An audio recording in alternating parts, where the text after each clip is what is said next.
ये कभी शांत नहीं होता। अगर इसी जब इतने चलने वाला तुम्हारे पास है तो इसको बजाय उधर के इधर चलाना शुरू करो। जितना उधर चलता है जब घूम जाएगा और मुड़ जाएगा और समझ जाएगा तो इतना जल्दी इधर भी वैसे दौड़ेगा ही। केवल हमें आपको इस मन को शांत करने के लिए महापुरुषों ने इशारा किया है कि ये नाम का आधार, ये दोनों का आधार है, मन का भी आधार है, जीवात्मा का भी आधार। तो समझा के कहा कि अपने मन से कहो, क्योंकि मन तो सबके पास है, सब लोग अपने मन से कहो कि मन तुम भजो गुरु का नाम, मन तुम भजो गुरु का नाम, मन तुम भजो गुरु का नाम, मन तुम भजो गुरु का नाम। मन जो गुरु ने नाम दिया है उसे तू भज, तेरे कल्याण का रास्ता इसी नाम से होगा। जो तू भोगों को भज रहा है या अन्य नामों को भज रहा, उससे तेरा काम नहीं होगा। जो गुरु ने वर्तमान में तुझे मतलब सुधरने संभलने के लिए जो आधार एक पकड़ाया नाम, तू नाम को जप। तो क्या कह रहे हैं कि दया मेहर से नरतन पायो, दया मेहर से नरतन पायो, दया मेहर से नरतन पायो, दया मेहर से नरतन पायो। मत करना अभिमान, मत करना अभिमान, मन तुम भजो गुरु का नाम, मन तुम भजो गुरु का नाम। तो अब गुरु ने जो नाम दिया है उस नाम को भज, इसी नाम से तेरा कल्याण होगा, इसी नाम से तू अपने त्रिपुटी धाम पहुंचेगा। और जितने जिसे भोगों को भज रहा है यही भजनानी फंसा पड़ा होगा। कहते तू ये मत समझे कि तुझको ये शरीर में आने का अवसर ऐसे मिल गया, उन्हीं की दया कृपा मेहरबानी हुई तब तुमको मानव तन मिला। और मानव तन में तुम्हें ये सौभाग्य दिया जा रहा कि इसी तन से अपना काम बना ले, फिर उससे तुझे किसी शरीर तन में आना नहीं पड़ेगा। और ये अभिमान मत करना कि मुझे ऐसे मिल गया, वो तो उनकी दया से मिला है। आगे क्या कह रहे हैं कि एक दिन खाली पड़ा रहेगा, एक दिन खाली पड़ा रहेगा, एक दिन खाली पड़ा रहेगा, एक दिन खाली पड़ा रहेगा। जाए बसे शमशान, जाए बसे शमशान, मन तुम भजो गुरु का नाम, तुम भजो गुरु का नाम। अब एक एक उसको एहसास कराएंगे कि जिस तन में तू आया है और शरीर में आके बड़ा गरुड़ गुमान घमंड कर रहा, एक दिन ये भी तो खाली करा दिया जाए। ये तुझको खाली करना पड़ेगा। तो तेरा ये मुस्तकिल मुकाम नहीं है और तू तेरा बसेरा फिर शमशान भूमि में हो जाएगा शरीर का। आगे क्या कह रहे हैं कि जो धन तुमको दिया गुरु ने, जो धन तुमको दिया गुरु ने, जो धन तुमको दिया गुरु ने, जो धन तुमको दिया गुरु ने, इससे कर कुछ काम, इससे कर कुछ काम। मन तुम भजो गुरु का नाम। तुम भजो गुरु का नाम। ये जो नाम धन अमोलक धन, जीवात्माओं के धन का दान, तो ये नाम धन तुझे अमोलक मिला, इससे कुछ कर ले, इसकी कुछ कमाई कर ले। जब तू नाम की कमाई करेगा, ये किससे ही कमाई तुझे तेरे घर त्रिपुटी धाम पहुंचा देगी। जो यहाँ तू कमाई के चक्कर में रात दिन पड़ा है, रुपया है, पैसा है, जमीन है, ये और वो है, कहते ये तो सब यही रह जाएगा, ये तेरे साथ कुछ नहीं जाएगा। और जिस शरीर में तू गुरा पा करके गरुड़ गुमान ग्रहण कर रहा है, ये शरीर भी जला के राख कर दिया जाएगा। इसलिए गुरु ने जो अवसर मौका तुझे दिया, और ये नाम की कमाई का, यही नाम कमाई कर, और इसी से तू अपने घर चला जाएगा। सारी मुसीबत आपत्ति तेरी इसी नाम से ही खत्म हो जाए। इसी तो कहा कि नाम की कितनी बड़ी महिमा।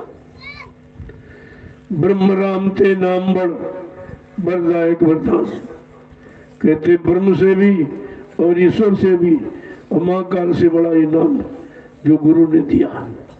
इतनी बड़ी दौलत, इतनी बड़ी अमानत धन हमें आपको मिल गया, लेकिन हम उसकी कीमत नहीं समझते।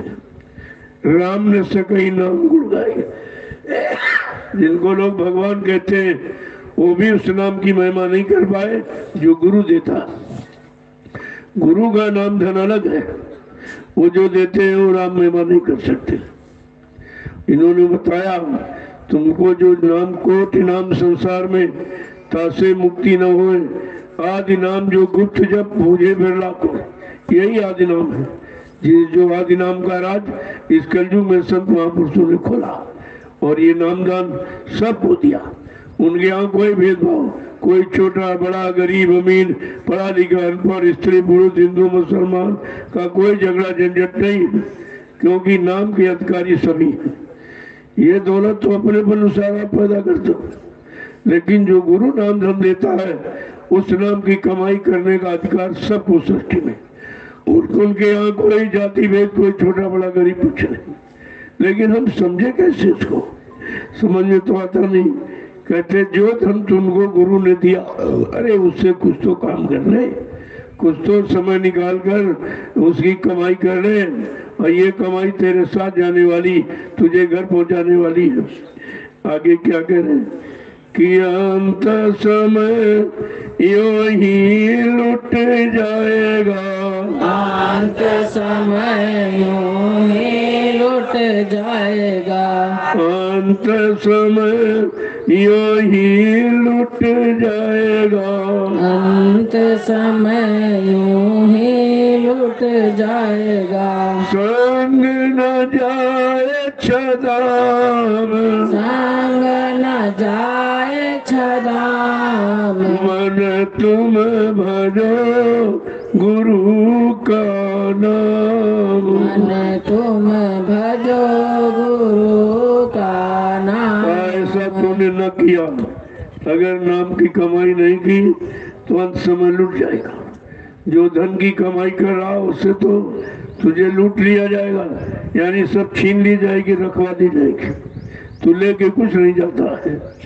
अंत समय यूं ही लूट जाएगा, और तेरे साथ जो तूने जमा किया 1 करोड़ 2 करोड़ 1 लाख 10 लाख का, ये साथ नहीं जाएगा, ये सब यही रह जाएगा। इसलिए गुरु ने जो नाम धन दिया है, नामदान, उस नाम की दौलत की कमाई कर, और ये कमाई तुझे तेरे घर पहुंचा देगी। आगे क्या कह रहे हैं कि ये संसार रहने का सपना, ये संसार रहने का सपना, ये संसार रहने का सपना, ये संसार रहने का सपना, आय किया विश्राम, किया विश्राम, मन तुम भजो गुरु का नाम, मन तुम भजो गुरु का नाम। आज संसार को अज्ञानता भूल ब्रह्म सपना कह रहा, ये तेरा नहीं है, ये तो स्वप्न थे। जैसे रात में आप सो गए और स्वप्न हो रहा, आंख खुली तो कुछ नहीं। ये आंख बंद का सपना और ये आंख खुलेगा सपना। आंख खुली है तभी ये सब सपना हो जाएगा, ये शरीर भी चला जाएगा, रुपए पैसे भी चले जाएंगे, बाल बच्चे भी चले जाएंगे और तुम भी चले जाओगे। यहाँ कोई रहने वाला नहीं है। इसीलिए कहा ये सब क्षणभंगुर है, ये बिल्कुल नासवान है, क्षणभंगुर है। जल बिंदु के सदृश क्षण मात्र में विलीन हो जाएगा और तुम रोते धोते प्रायश्चित करके रह जाओगे, फिर तुम्हारे हाथ कुछ लगे ना। अरे भाई जब बता दिया गया, समझा दिया गया, जानकारी दोनों तरफ की दे दी गई, इधर शरीर की भी और मन की भी, और इधर जो कमाई कर रहे हो उस सामान की भी सब जानकारी दे दी गई। ये जितना जो भी आप इकट्ठा करते हो ये तुम्हारा नहीं, दूसरे का सामान है। हम जीवन भर दूसरे का सामान इकट्ठा कर रहे हैं और अपना अपना कह रहे हैं। यही हमारी भूल, यही हमारी सबसे बड़ी अज्ञानता है। संत महापुरुषों ने इसी अज्ञानता को दूर करने के लिए सत्संग जारी किया और एक एक वचन को ऐसे समझाते हैं कि बिना पढ़ा पड़ जाता। अगर पढ़ार का पढ़ा लिखा नहीं है तब भी अध्यात्म विद्या बहुत सरल है, ये बिल्कुल समझ में फट से आ जाती। लेकिन अगर इस समझदारी के साथ हम इसका प्रयोग करें तो हमारा जीवन सार्थक हो जाए। इस कमाई से सार्थक नहीं होगा, ये तो कमाई चोर चुरा लेगा, भाई बंधु से बंटवारा करा लेंगे, अग्नि जला दे सकती है, पानी बहा सकता, हवा उड़ा सकती। लेकिन ये दौलत ऐसी है जो गुरु के द्वारा मिली, का ये न तो चोर चुरा सकता है, न हवा उड़ा सकती, न अग्नि जला सकती, न पानी बहा सकता, न कोई भाई बंधु बिरादर यानी इसका बंटवारा करा सकता। ऐसा अमूलक धन ये से दूर दयाल ने हमें आपको दिया, लेकिन हम आप उसकी महिमा नहीं समझते, न नामदान की महिमा समझते, न नामदान देने वाले की महिमा समझते। तभी तो अज्ञानता में हम फंसे पड़े हैं। निकालने वाला निकाल रहा, लेकिन हम फिर वहीं जैसे किसी को जगाओ और फिर सो जाता, फिर जगाओ फिर सो जाता, ऐसे ये बार बार जगाया जा रहा, लेकिन ये उसी में जाके गिर जाता है, उसी में जाके बिल्कुल सो जाता है। फिर इसको वचन याद नहीं रहते कि हमें क्या सुनाया गया, क्या समझाया गया, हमसे क्या छोड़ने को कहा गया, क्या पकड़ने को कहा गया, ये कुछ समझी कहाँ रहा। तो इसी मन को समझाना और किसी को अड़ोसी पड़ोसी को नहीं, इस मन को समझाना। तो समझा के क्या कह रहे हैं, अंत समय यूं ही लुट जाएगा। जब तेरा आखिरी समय आएगा, श्वासें पूरी हो जाएंगी तो तुमको सब लूट लेंगे। शरीर उधर शमशान भूमि में जला के राख कर दिया जाएगा और धन दौलत जो तुमने इकट्ठा की वो सब छीन लेंगे और मकान से तुमको निकाल कर बाहर करेंगे। तू मकान में नहीं रह सकता, तू गांव मोहल्ले में नहीं रह सकता, तेरा आवास निवास शमशान भूमि होगी। जब हमको हमारे साथ सब कुछ होना है और हमारे पहले जितने जा रहे हैं उनका हम देख रहे हैं वास्तव सब यही हो रहा है, तो हमें आपको समय के पहले चेत जाना चाहिए, जाग जाना चाहिए। लेकिन चेतना और जागना इतना आसान नहीं है, क्योंकि इतना ज्यादा काल माया ने फंसा रखा है, इससे निकलना जीव की बस की बात नहीं है। अगर बस की बात तुम्हारी होती तो फिर रोज सत्संग क्यों सुनाया जाता। एक दिन बता दिया था तो बहुत था, कहा था हमने तुम्हें नाम युक्ति दे दी, अगर तुम करना जानते हो तो कर लो, करके निकल जाओ। अगर तुम्हारे बस का नहीं तो फिर हमको सौंप दो, फिर उसमें अपना कोई बुद्धि मत लगाइए, ये कैसे वो कैसे वो कैसे, कुछ नहीं, कहना ना बोलना, कुछ ताले जुमा पे रखना और चुटकी खाके लपकी चुटकी बजा दिखाना। किस तरीके से चुटकी बजा के तुम्हारा वो काम कर देंगे, तुम्हें घर पहुंचा देंगे जो कोई नहीं कर सका। लेकिन कम से कम अपनी तो ना लगाओ, अपनी लगाते लगाते कितना समय निकल गया। शंका संदेह भूल भ्रम करते करते सारा जीवन आपने बिता दिया और कितने जीवन निकल गए, लेकिन काम नहीं हुआ। इसका मतलब अपनी लगाने से हम निकलेंगे नहीं, बल्कि हम फंस जाएंगे और ज्यादा। क्योंकि हमारी आपकी बुद्धि केवल संसार के कामों को पकड़ने की, भोगों पकड़ने की है, नाम योग पकड़ने की नहीं, सत्संग बच्चों को पकड़ने की नहीं, गुरु के रास्ते को पकड़कर चलने की नहीं है। आगे समझा के क्या कह रहे हैं, कहते हैं ये संसार रैन का सपना का, ये सारा संसार स्वप्नोत है।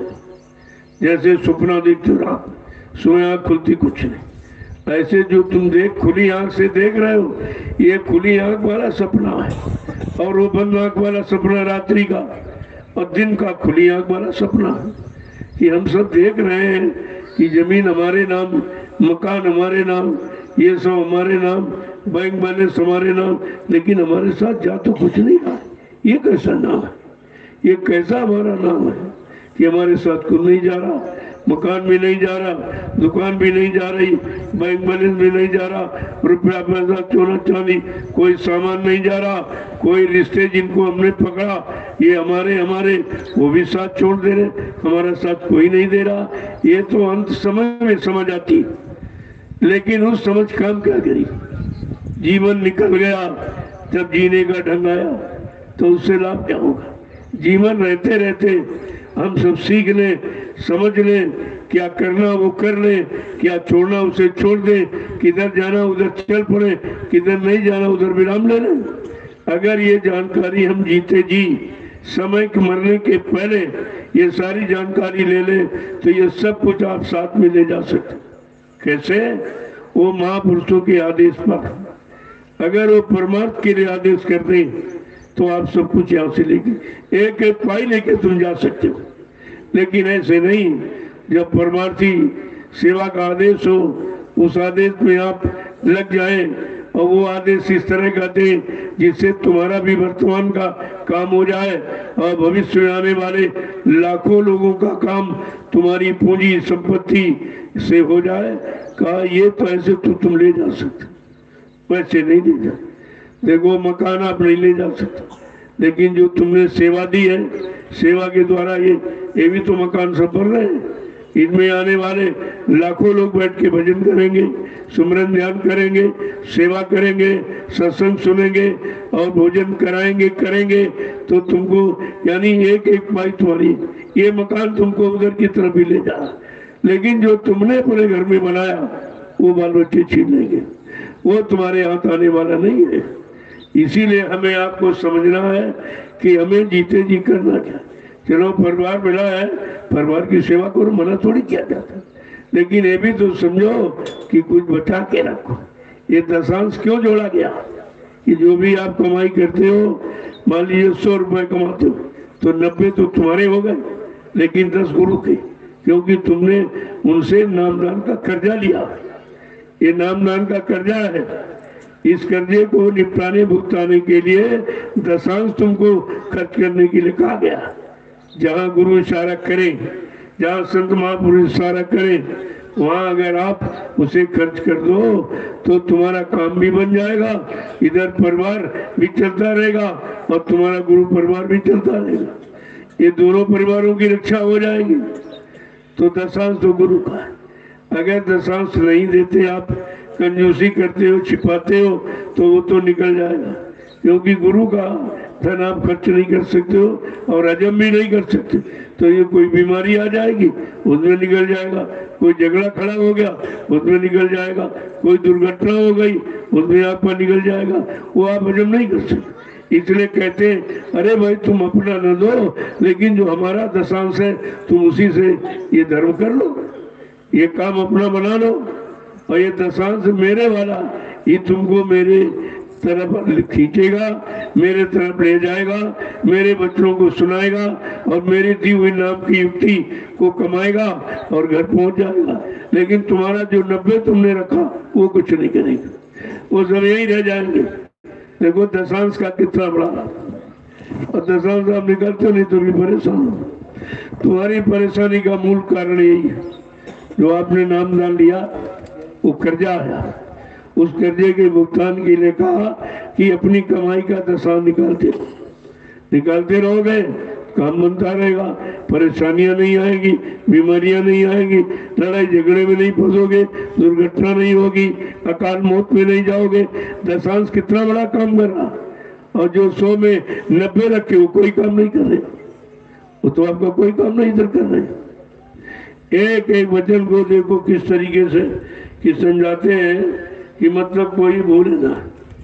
आगे समझा के क्या कह रहे हैं कि 4 दिनों के सब संगी हैं, 4 दिनों के सब संगी हैं, 4 दिनों के सब संगी हैं, 4 दिनों के सब संगी हैं। अंत न आवे काम, अंत न आवे काम, मन तुम भजो गुरु का नाम, तू भजो गुरु का नाम। आज जो रिश्ते नाते जिनको अपना अज्ञानता भूल भ्रम कह रहे हो, ये 4 दिन के साथी।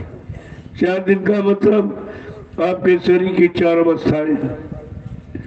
देखो, बचपन, किशोरावस्था, जवानी और बुढ़ापा, ये 4 अवस्थाएं आपकी। का 4 दिन तुम्हारा साथ करेंगे और इसके बाद साथ छोड़ दे, और ये 4 दिनों में अपना काम करवाएंगे तुमसे। तुम्हारा काम कोई नहीं करेगा, तुम्हारे साथ कोई नहीं जाएगा, सामान रुपया पैसा तुम्हारे साथ नहीं बांधेगा, अपना काम भी कराएगा और जो तुमने कमाया वो छीन भी लेगा। तो तुम्हें क्या मिला? तुमने जीवन में क्या किया? जो कमाया वो भी छीन लिया, और मतलब यानी और तुम्हारा साथ भी नहीं दे रहे। अरे कम से कम कमाई रही तो साथ तो दे दो, लेकिन वो साथ नहीं कोई दे सकता, न साथ कोई आज तक गया। पति मरा पत्नी साथ नहीं गई, पत्नी मरी पति साथ गया नहीं, बेटा मरा भाई बाप साथ गया नहीं, बाप मरा बेटा साथ नहीं गया, भाई मरा तो भाई साथ नहीं गया। यहाँ तो कोई किसी का साथी नहीं है।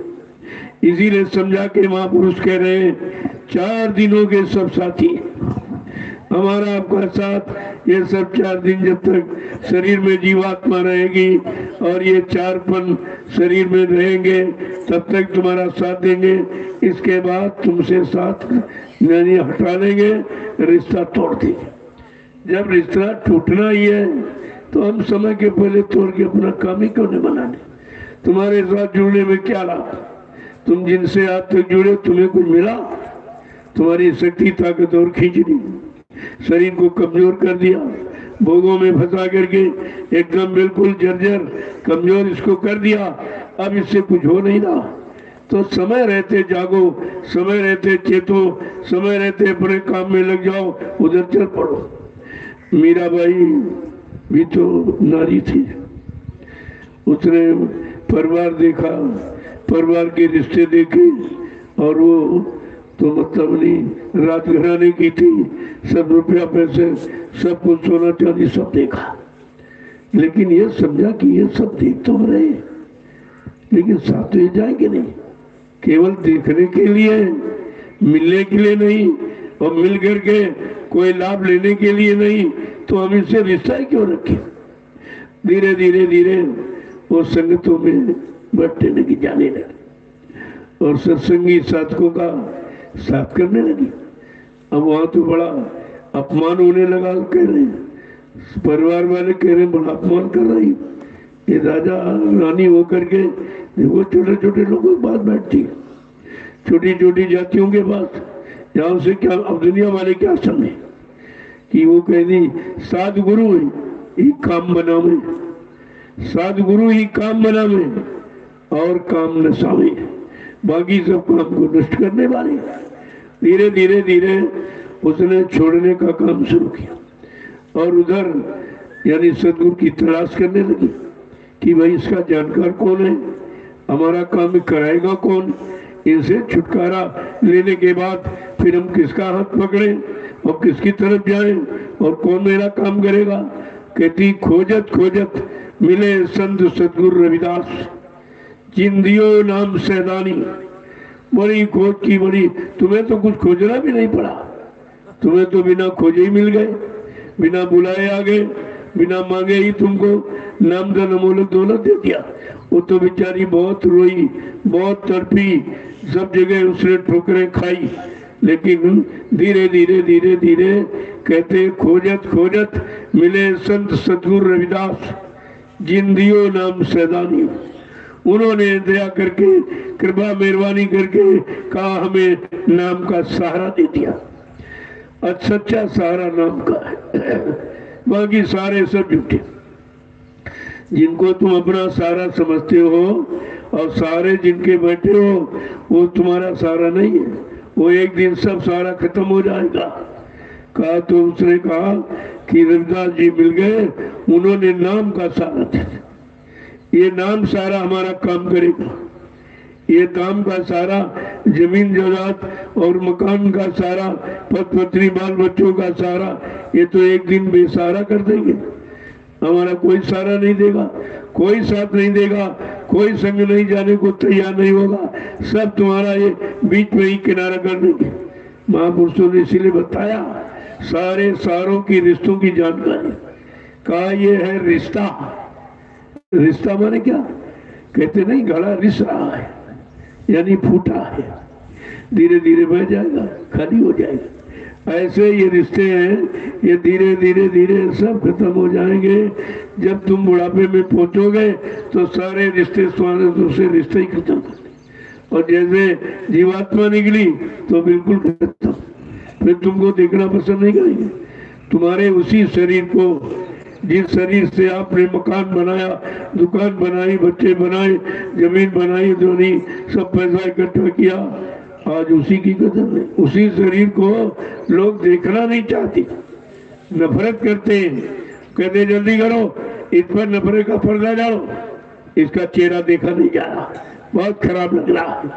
फौरन नफरत का पर्दा यानी कफन। ये कफन क्या है? नफरत का पर्दा। ये उड़ा देंगे, डाल देंगे, किसकी शक्ल दिखने लायक नहीं। और जल्दी करो, इसको बांधो, बांध छोड़ कर यहाँ से ले जाओ। इसलिए बांधो कि कहीं भूत बन के न रह जाए हमारे घर में। देखिए नफरत कितनी है और किस तरह से बेरुखी तुम्हारे साथ हो और होगी। हम अगर ये बेरुखी को पहले ही समझ लें, पहले से अपना धीरे धीरे धीरे धीरे नाम कमाई में समय देने लगे तो एक दिन हमारा काम ही हो जाएगा। फिर हमारी नफरत और वह से कोई मतलब नहीं रहेगा। वो समझ जाओगे तब तक। आप जब नाम की कमाई करने लगोगे तो आपके अंदर बैराग पैदा, सच्चा बैराग, सच्ची विरक्ति। बीमाने बिकारो, रिक्त माने खाली, सब बिकारो भोगों से यानी खाली हो जाओगे। ये सच्ची विरक्ति। देखो दो तरह की विरक्ति, एक तना विरक्ति, एक मना विरक्ति। अगर तन से कोई विरक्ति यानी 99% तन की विरक्ति ले रहे, दाढ़ी बाल बढ़ा लिया, लाल पीला कपड़ा पहन लिया, छापा तिलक जने चंदन बंदन लगा लिया, कहते ये साधु का रूप है। ये साधु का, ये तो बनावट है, ये तो शरीर की बनावट, दिखावट, सजावट।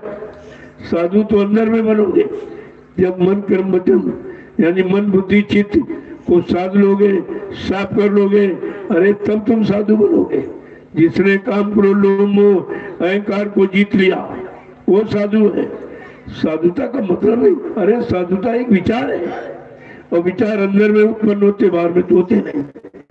और ये सब के सब तना विरक्ति अपनाए, तरह तरह के चंदन सब बनावट, सजावट, दिखावट सब करते करते समय निकल गया।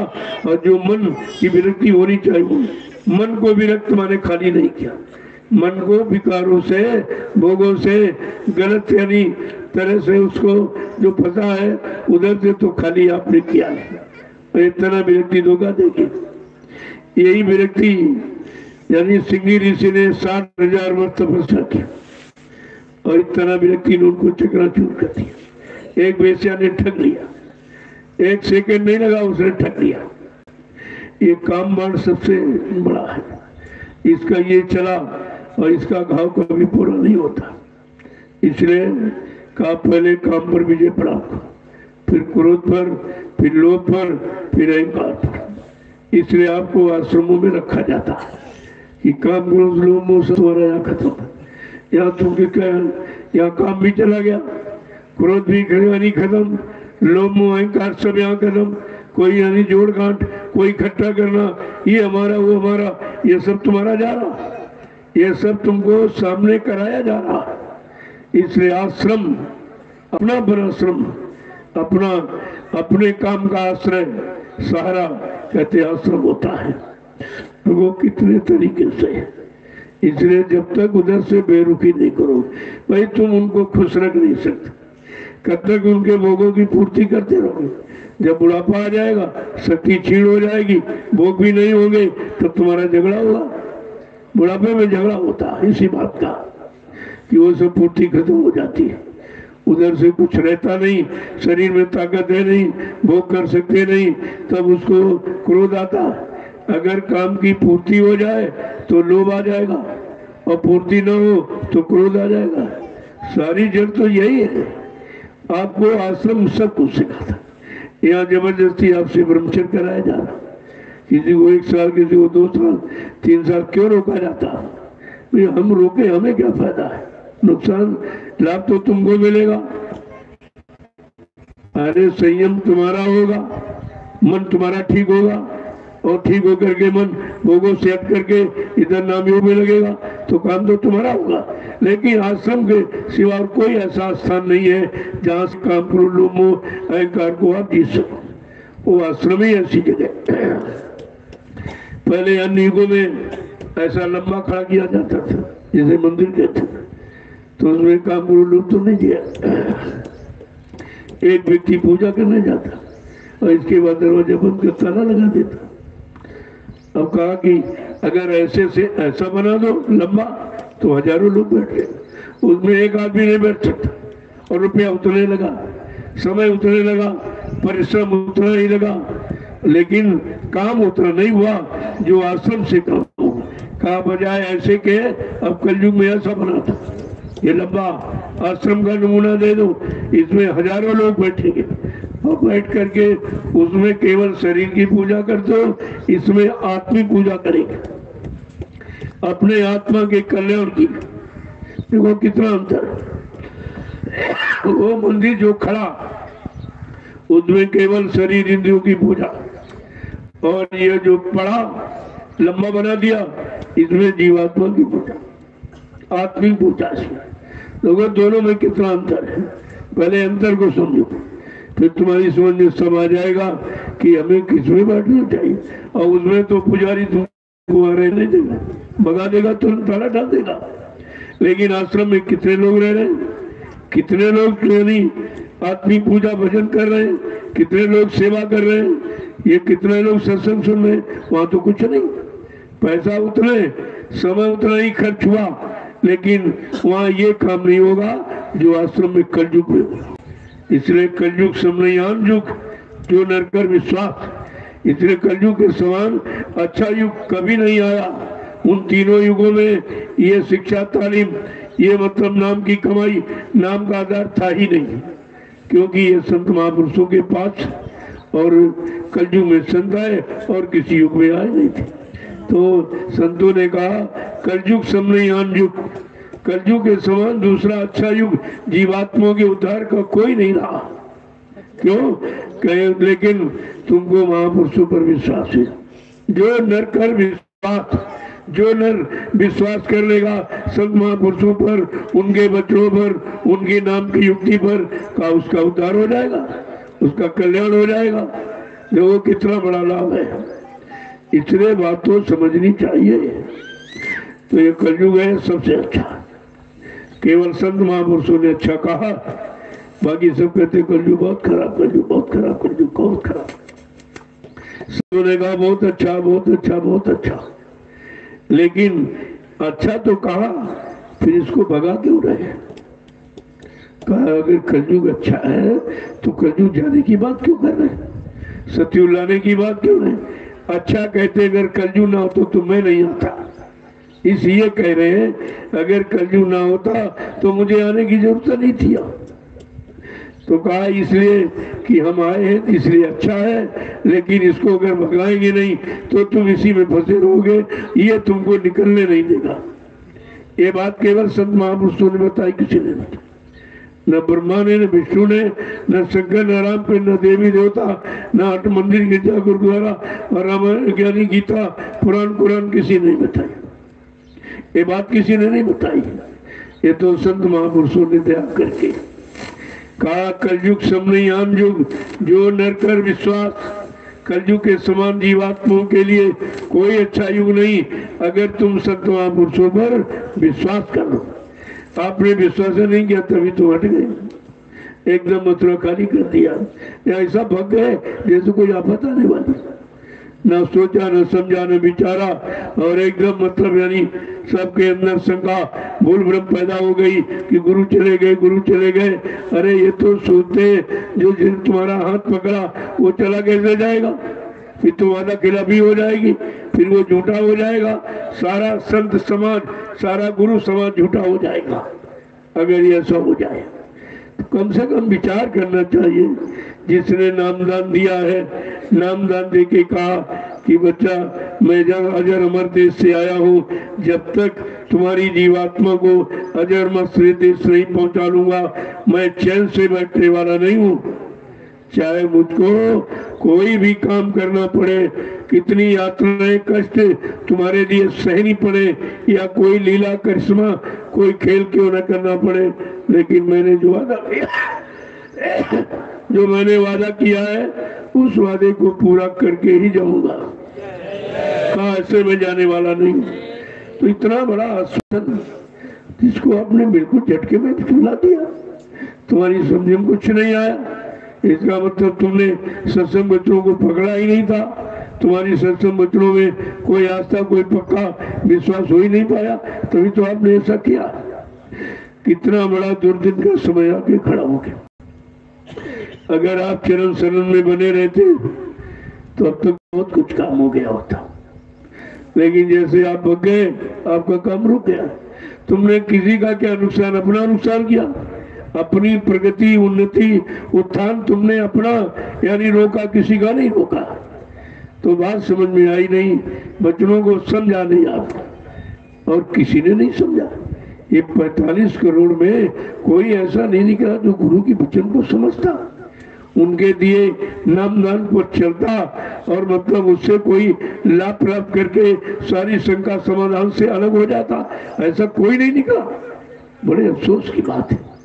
इसीलिए तो कहा कि गुरु नानक देव महाराज भी इसी कलयुग में आए।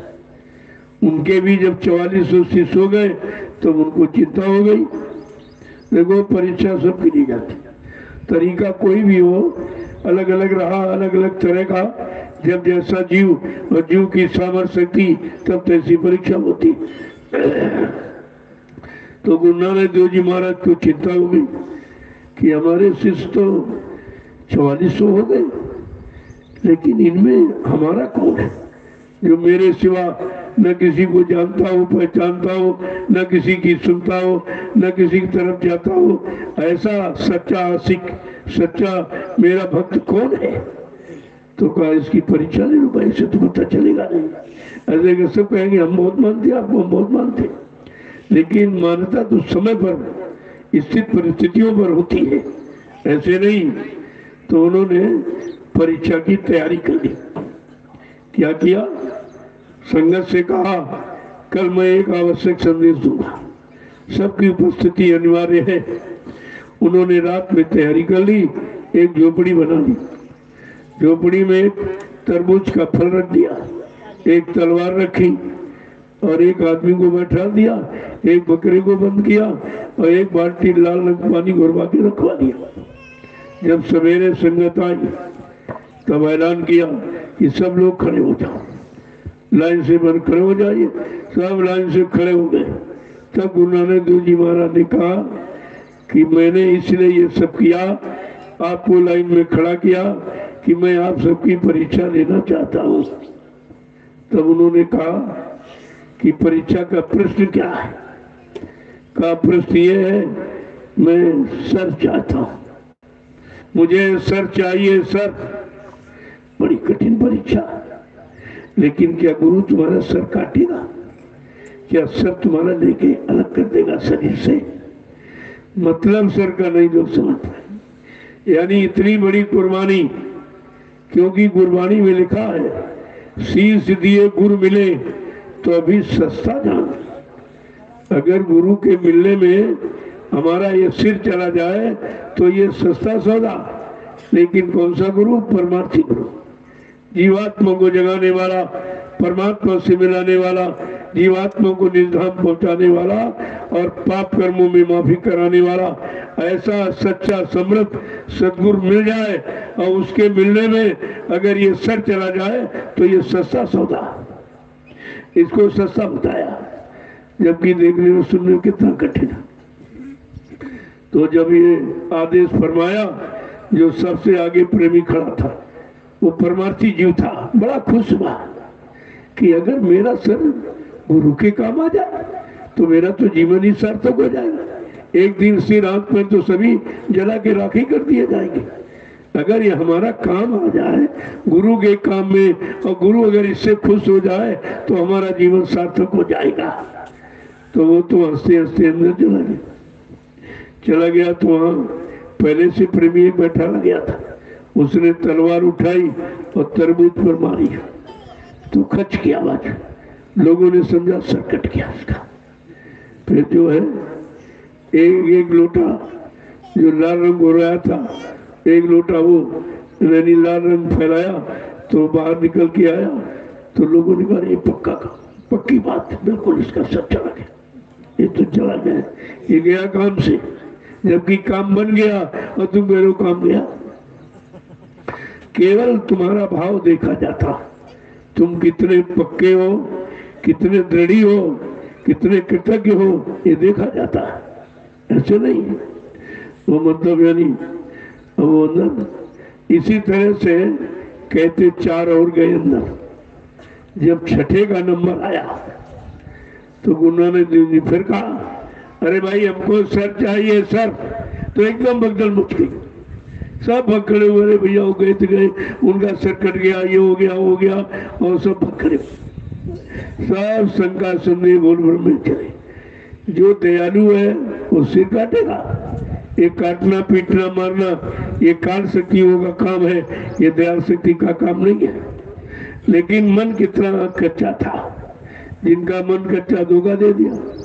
जिसने मन से गुरु को नहीं पकड़ा था, गुरु पर विश्वास नहीं किया था, गुरु को अपना नहीं बना पाया, वो सब कच्चे मन के सब भक्कड़े सब चले गए। जब गुरु नानक जी महाराज का इतिहास बना, कहते 5 प्यारे 5 प्यारे निकले, 4400 शिष्यों में 5 प्यारे। लेकिन बाबा जी गुरुदेव जी महाराज के 45 करोड़ शिष्यों में चेलों में एक भी गुरु का प्यारा नहीं निकला। बड़े अफसोस की बात है कि 45 करोड़ में गुरु का प्यारा एक भी नहीं निकला।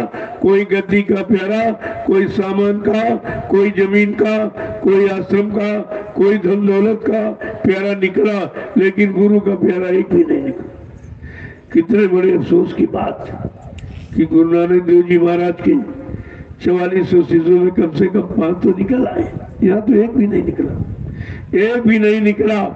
और निकल करके उल्टा सीधा प्रचार किया करना, वो तो मर गए, वो मर गए चले गए, कभी नहीं आएंगे, ये और प्रचार शुरू कर दिया। अरे तुम चले गए थे तो कम से कम गुरु को पर कलंक तो न लगाते, उनको बदनाम तो न करते, उनको मौत की सजा तो न देते।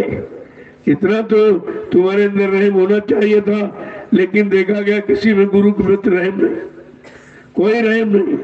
अगर रहम होता तो अपने गुरु पर इतना भारी कलंक, आप इतनी बदनामी, झूठ बोलने वाला और मतलब दगा देने वाला नहीं देते, आप ये कुछ नहीं करते। लेकिन सबने यही किया। ये कितनी बड़ी परीक्षा है कि एक भी नहीं निकला। और वहां तो सर मांगने की बात थी, यहाँ तो कुछ मांगा भी नहीं है, तभी भाग गए, बगैर मांगे यानी भाग गए। जब पे दिया गया और इनका सब कुछ किया गया और उसके बदले कुछ नहीं लिया गया और फिर भी नहीं टिक पाए, फिर भी सब भाग गए। और इस दरबार में भी आप देखते हो यहाँ कितने आए चले गए और कितने अभी चले जाएंगे, क्योंकि जो स्वार्थ लोलुपता लेके आया वो लंबे समय तक नहीं रुक सकता। जब तक स्वार्थ निकलता तब तक रहता। यहाँ भी कितने आए और सबको हमने दिया लिया कुछ नहीं। उनको दिया गया, लिया कुछ नहीं, फिर भी नहीं टिक पाए। अरे तुम्हें मिल रहा था, ले रहे थे, बदले में कुछ नहीं देना था, तभी तो टिक पाए। कहते नहीं, संत शरण इतनी गंदी नहीं है जो इस ऐसे विचारों के लोग यहाँ ठहर सके। यहाँ कोई परमार्थी समझेगा, कोई संत सिपाही जो द्वार तुम्हारे आया, ऐसा कोई रुकेगा जिसमें परमार्थ के सिवा और कोई भावना नहीं है। अभी तो स्वार्थ की भावना, तो हमने कहा भाई मेरे यहाँ तो कोई मंत्री अध्यक्ष तो बनाए नहीं जाते, ये काबिल नहीं होता, ये स्वार्थ है, इसमें तुम फंस जाओगे, बिगड़ जाओगे, कुछ नहीं कर पाओगे। उधर यही तो हुआ, 10,000 वक्ता दूरदर्शी के उत्तर प्रदेश में बनाए गए थे। लेकिन मैं जब 28 मई को निकला, कल थी वो दिन, वो कल की तारीख थी 28 मई कल। अब ये 9 वर्ष पूरे हो गए मुझे संदेश प्रसारण करते करते, और तो मतलब यानी कोई नहीं टिका, कोई मिला ही नहीं। वो 10,000 वक्ता पता नहीं कहाँ चले गए। मैं निकला तो कोई नहीं मिला, क्योंकि वो थे बकता, वो बकते थे केवल। वक्ता देखो बार हुआ में कितना फर्क। वक्ता जो वक्त और समय की जानकारी लेता है और रखता है और चल करके अपना काम बना लेता है, और जो लाभ मिलता है उस लाभ को सब जीवों के समक्ष रखता है, उसे वक्ता कहते हैं। और वक्ता जो सुनी सुनाई पढ़ी पढ़ाई बातों को बक दे, वो वक्ता होता है। ये सब बकने वाले थे तो कोई नहीं मिला। मैंने पूरे हिंदुस्तान में कार्यक्रम किया, ऐसा नहीं, कोई चोरी से नहीं, शासन प्रशासन से परमिशन लेकर। मैं बिना परमिशन के बोलता ही नहीं। मैं एक ऐसा व्यक्ति हूँ, यानी इस समय वो जो बिना परमिशन के बोलता नहीं। मैं मंच पर भी नहीं जाता, इतनी मर्यादा का पालन करता हूँ, यानी आचार संहिता का पूरा पालन, शासन प्रशासन के पूरे आदेश के अनुसार चलना, उनके आदेश का पूरा पालन करना, ये मैं ही करता हूँ। ये सब जानते। 9 वर्ष में चाहे मीडिया पत्रकार हो, सब कार्यक्रमों की सूचना मैंने दी। मैं इसीलिए परमिशन नहीं लेता हूँ। और परमिशन किस बात का? परमिशन माने इंफॉर्मेशन, उनको सूचित करता हूँ, सूचना देता हूँ कि देखिए मैं ये काम करने जा रहा हूँ, या संपूर्ण देश के प्रेमियों को ये संदेश देने जा रहा हूँ जिसकी आज भी जरूरत और भविष्य में सबसे ज्यादा जरूरत पड़ेगी। लेकिन किसी ने सुना नहीं, ये बात किसी की समझ में आई नहीं, क्योंकि ये मानव बुद्धि के परे है। जो मानव सोच रहा है, स्वार्थ लोभ लालच में रह रहा है, वो इसमें है नहीं, तो इसलिए उसकी बातें नहीं, बस की नहीं बात हुई। 9 वर्ष पूरे हो गए कल से, मैं बराबर समझा और आज भी दे रहा हूँ, अभी आपके सामने कह रहा हूँ। मेरा तो उसमें लोभ लालच कुछ है नहीं। मैं को अपनी कोई मसूरी, अपना कोई प्रचार तो करता नहीं। लोग कहते हैं अरे इनको अपने नाम का प्रचार करना चाहिए। मैंने कहा अपने नाम का प्रचार करना चाहिए कि गुरु के नाम का प्रचार करना? गुरु ने क्या अपने नाम का प्रचार किया? या जितने संत महापुरुष आए उनका इतिहास उठाइए, क्या उन्होंने अपने नाम का प्रचार किया? उनके गुरु ने जो आदेश दिया उसी आदेश का पालन, जो उस समय वचन उच्चारण किए उन्हीं वचनों का प्रसारण किया। ये अपना काम यहाँ करने थोड़ी आए, क्योंकि ये अपना प्रचार, अपने नाम का, गांव का प्रचार करना तो अपना स्वार्थ है। ये स्वार्थी है रास्ता, और ये है परमार्थी रास्ता। अरे भाई नाम तो माँ बाप कोई न कोई रख ही देते, वो नाम उनके परिचय का, लेकिन वो नाम अलग है जिस नाम से तुमको लोग जानेंगे। जिस नाम से सच्चा काम होगा वो नाम अलग है, उसी नाम को तो प्रचार किया जाता। जब जय गुरुदेव नाम जगाया गया तभी लोग निंदा करते थे, ओ बाबा जी जय गुरुदेव बन रहे हैं, वो अपने को परमात्मा कहते हैं, कि उस समय जय गुरुदेव नाम परमात्मा का कहा गया। लेकिन जब प्रभु का नाम आया, परमात्मा का नाम यानी सामाजिक व्यवस्था को ठीक करने तक सीमित, प्रभु नाम जीवात्मा को जगाकर प्रभु धाम पहुंचाने का। देखो दोनों नाम आपको बताए गए थे, और दोनों का अलग अलग परिचय दिया गया, और दोनों का अलग अलग काम है। इसलिए कितनी बड़ी महिमा जो एक नाम में 100 काम हो जाए। ऐसा अनोखा नाम आया, समय से जगाया गया जो दो काम कर रहा, इधर समाज देश की सुरक्षा, उधर जीवात्माओं का सुधार। उनका काम देखिए, ऐसा अनोखा नाम ही आया। अब नाम की महिमा तो अभी तक लोग नहीं समझ पाए, जबकि नाम की कितनी बड़ी महिमा कही गई कि नाम लेत भव सिंधु सुखाई, करो विचार सुजन मनमाई। ऐसा जो मन में विचार करो, वो कौन सा समय का नाम जो भवसागर यानी दुख तकलीफ पे सागर को सुखा देता। कोई परेशानी नहीं, कोई दुख तकलीफ नहीं रहेगा, ऐसा नाम कौन सा। और वो भी कहते हैं उस नाम को लोग कैसे भी दे, भाव को भाव अलग काल सहू, नाम जपत मंगल दी तो सहू। भाव को भाव में तुम किसी स्थिति परिस्थिति में नाम लो, नाम अपना काम करेगा। जैसे जहर को चाहे तुम पैर छुके खाओ, चाहे गाली दे के खाओ, जहर अपना काम करेगा, वो अपना ही काम करता है। ऐसे जगाया हुआ नाम अपना ही काम करता है। वो कितनी बड़ी जानकारी महापुरुषों ने दी, लेकिन हमने आपने कोई जानकारी ली नहीं, क्योंकि हमें आपको कुछ मालूम नहीं। आगे समझा के क्या कह रहे हैं, एक एक वचन को कैसे करके कह रहे हैं, कहें कि भाई अंत समय लुट जाएगा और संग न जाए छदाम। जिस नाम के चक्कर में तू सारा समय अपना खराब कर रहा है, कहा वो तू तो अंत समय में लुट जाएगा। आगे क्या कह रहे हैं, पितात चेत करो सत्संगत,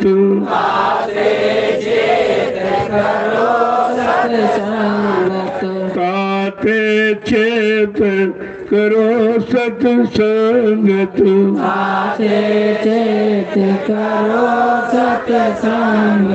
भजन करो आठयाम, मन तुम भजो गुरु का नाम। मेरे इससे जाकर चेत कर होश में आके तुम सत्संग करो। जब सत्संग करोगे, सत्य का साथ करोगे, तो सत्य तुमको सही सच्चे रास्ते पे लाके खड़ा करेगा। ये सत्य का काम ही है। और कहते हैं कि भजन करो आठोया। अब आठों नाम ये भी बात बड़ी विलक्षण, क्योंकि जितने नाम आए उनको सीमित रखा गया। 1 घंटे यानी 8 घंटे काम करेंगे, फिर गृहस्थी का, फिर परिवार का करेंगे, फिर इसके बाद जब कोई काम नहीं होगा और सोने के पहले और भोजन के पहले कहते हैं फिर नाम की कमाई, तब हम नाम की कमाई करेंगे। कहते नहीं, ये तो करोगे। अरे ये नाम ऐसा काम करते रहो, नाम जपते रहो, इसमें कोई अलग से कोई व्यवस्था तुमको नहीं करनी कि कोई मंदिर बनाना है, कोई मूर्ति लगाना है, कोई चंदन मंदन लगाना, कोई एड़े पर पता से इकट्ठा करना, कोई अगरबत्ती लगाना, ऐसा कुछ नहीं। मनुष्य मंदिर है, शरीर से तुम परिवार समाज का काम करो और मन से गुरु का काम करो।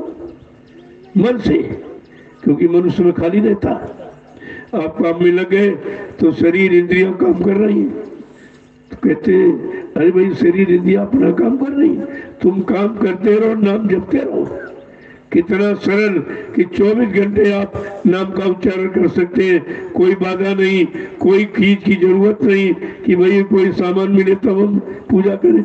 ऐसी सच्ची सस्ती पूजा किसी युग में किसी ने बताई नहीं है, जैसी बाबा जय गुरुदेव जी महाराज ने इस कलयुग में हम सब जीवों के लिए बताया, लेकिन हम बात ही नहीं समझ पा रहे।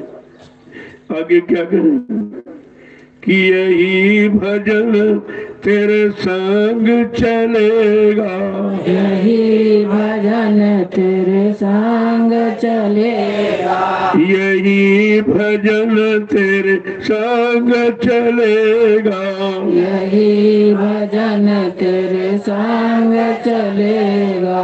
पावेगा विश्राम, पावेगा विश्राम, पावेगा आराम, पावेगा आराम, मन तुम भजो गुरु का नाम। मन तू भजो गुरु का नाम। क्या कह रहे हैं?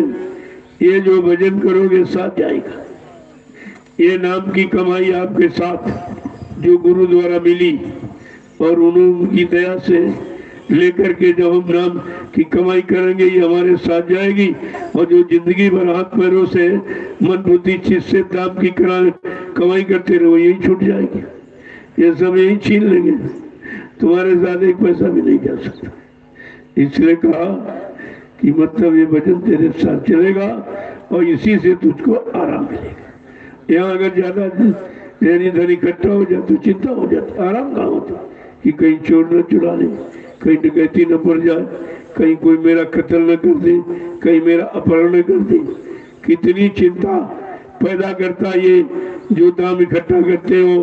आराम है कि इसमें चिंता तकलीफ है आप। लेकिन कहते जो गुरु ने नाम दिया है वो नाम यानी जब अभ्यास करोगे वो नाम की दौलत जब इकट्ठा हो जाएगी वो दौलत उधर काम करेगी। जब धर्मराज तुम्हारे कर्मों की वही खोल के पड़ेंगे, कह तूने ये खराब किया, ये खराब किया, तुझे ये सजा मिलेगी, ये सजा मिलेगी। उस समय गुरु तुम्हारे कर्मों की वही खोल के कहेंगे इसने ये नाम की कमाई की है, इस नाम की कमाई के द्वारा ये सब माफी हो जाएगी, कोई अपराध नहीं लगेगा, कोई नरकों की सजा नहीं मिलेगी। इतनी बड़ी दौलत की कमाई का लाभ और हम अभी तो नहीं समझ पाए। अभी हम उसी में जुटे पड़े, ये कंकड़ पत्थर इकट्ठा कर रहे हैं।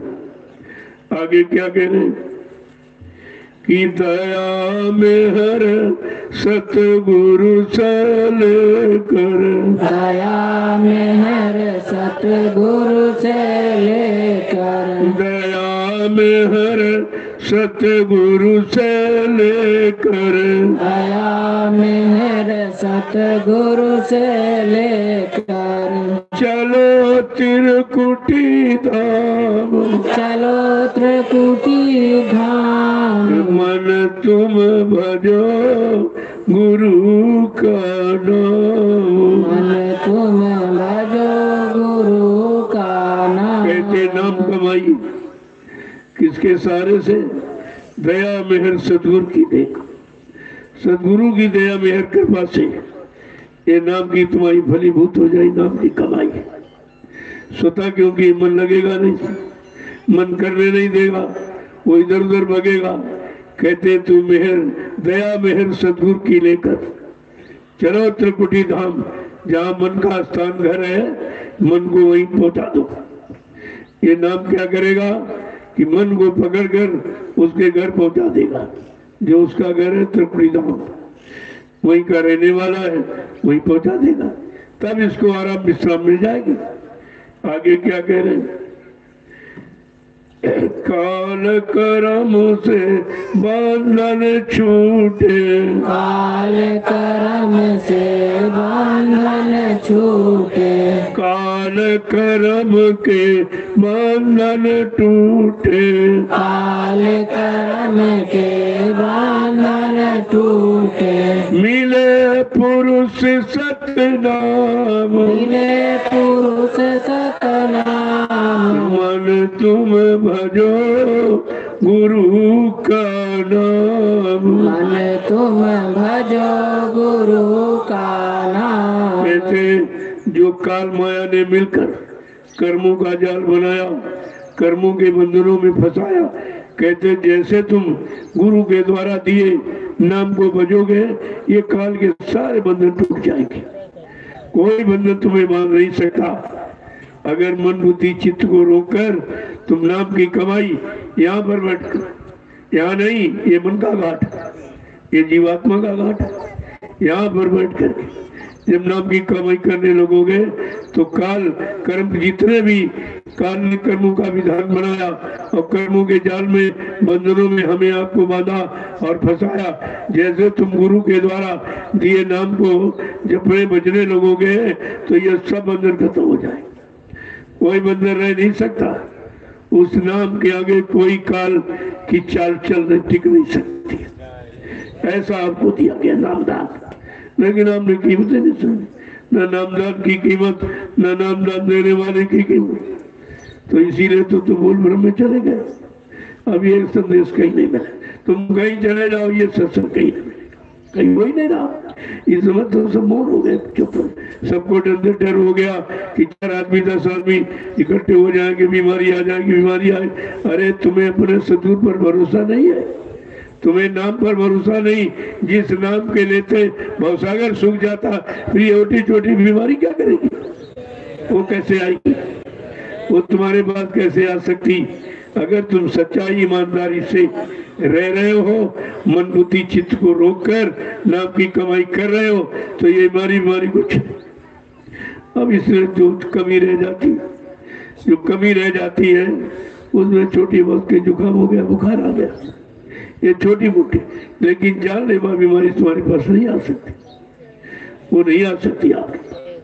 तो हम अगर पूर्णतया पाक साहब निर्मल पवित्र हो जाएं और पूर्णतया गुरु के आदेश का पालन करने लगे, उनके वचनों को समझने लगे और वचनों को अपने जीवन का आधार बना के चलाने निकालने लगे, तो बाधा किस बात की? बाधा यही कि हम इस तरह करते नहीं। हम अभी निंदा आलोचना बुराई में जुटे, पर वो भी सत्संगी बुराई कर। इनको ये भी नहीं समझ अभी तक आ पाई कि गुरु का आदेश क्या है। जब 3 बातें कहा बच्चा, 3 बातें सदैव याद रखो। अगर परमार्थी डगर पर चलना चाहते हो और चल करके सफलता प्राप्त करना चाहते हो, तो 3 बातें सदैव याद रखो। न किसी ने निंदा करना और न सुनना। निंदा सबसे खराब, इससे खराब कुछ नहीं, जिससे तुम्हें कुछ मिलने वाला नहीं। मैं निंदा करने से तुमको पैसे दे देगा? निंदा करने से क्या तुम्हें कुछ मिल जाएगा या तुम्हारा सुधार हो जाएगा? जब तुम्हारा मन गंदा हो तभी तुमने निंदा की। पहले तुम गंदे हुए तब तुमने गंदगी का प्रचार किया। तो सोचना चाहिए, ऐसे निंदकों से दूर रहना चाहिए। कहा था बच्चा, सत्संगी की बुराई करे तो सत्संगी नहीं, टाटधारी की बुराई करे वो नकली टाटधारी। ये सब पहले ही आपको बता दिया था, लेकिन बात समझ में आई। तो कहते काल कर्म के बंधन छूटे, मिले पुरुष सत्ता। वो सच्चा नामी महाप्रभु मिल जाएगा जब ये कर्मों के बंधन यहाँ ढीले हो जाएंगे, जो काल माया ने मिलकर बनाए। हमें आपको करना ही क्या? कुछ नहीं करना। जब कह दिया दया मेहर सदगुरु की देख, अरे उनकी दया मेहर से काम हो जाएगा। हमें करना कुछ नहीं, केवल निमिष मात्र खड़ा हो जाना, विश्वास करके केवल खड़ा हो जाना। कहते थे अगर 1 मिनट की यानी नाम कमाई के तो 1 मिनट की मजदूरी ला, 2 मिनट करते हो 2 मिनट की मजदूरी ला लो। यहाँ तत्काल मजदूरी मिलती। अध्यात्म में कोई बकाया नहीं रखा जाता, तत्काल मजदूरी मिल जाती। तो मत सोचो कला जो भी तुम करते हो उसकी मजदूरी, क्योंकि जब ये कहा गया कि कलयुग का जीव भजन नहीं कर पाएगा तो आदेश पालन कर पाएगा कि नहीं? उसमें भी टीका टिप्पणी करते, उसमें अपने मन से सोचने लगते हो और वहीं से तुम नीचे गिर जाते हो। भाई आदेश जो दिया गया है कोई न कोई रहस्यमय लाभ है उसमें, ऐसे नहीं कह दिया जाता। लेकिन तुम उस रहस्यमय को समझते नहीं हो कि इसका मतलब क्या। अपनी बुद्धि लगाने लगते हो, ऐसा क्यों ऐसा क्यों ऐसा। ये सब छोड़ के किनारे रख दो। शंका संदेह मूल ब्रह्म को अलग अलग दो। कहना ना बोलना कुछ ताने जुआ में रखना और चुटकी का खेल अपनी चुटकी बजा दिखाना। कहा ये तो चुटकी बजाते हो जाएगा, जिसको ऋषि मुनि हजारों वर्ष तपस्या करके नहीं कर पाए। योगियों ने तमाम तरह का योग, शारीरिक योग साधना की, उनको बेचारे नहीं कर पाए। ब्रह्मचारियों ने संयम करके इतना पूरा जीवन निकाल दिया, लेकिन उनका भी एक काम नहीं हुआ। ज्ञानी ध्यानी विज्ञानियों ने उन्होंने सारा बुद्धि लगा दी ज्ञान, उनका भी काम नहीं हुआ। अवतारी शक्तियां आई, उन्होंने मार काट इतनी हिंसा की, खून खराबा, लेकिन अपना काम अपनी जीवात्मा का वो भी नहीं कर पाए।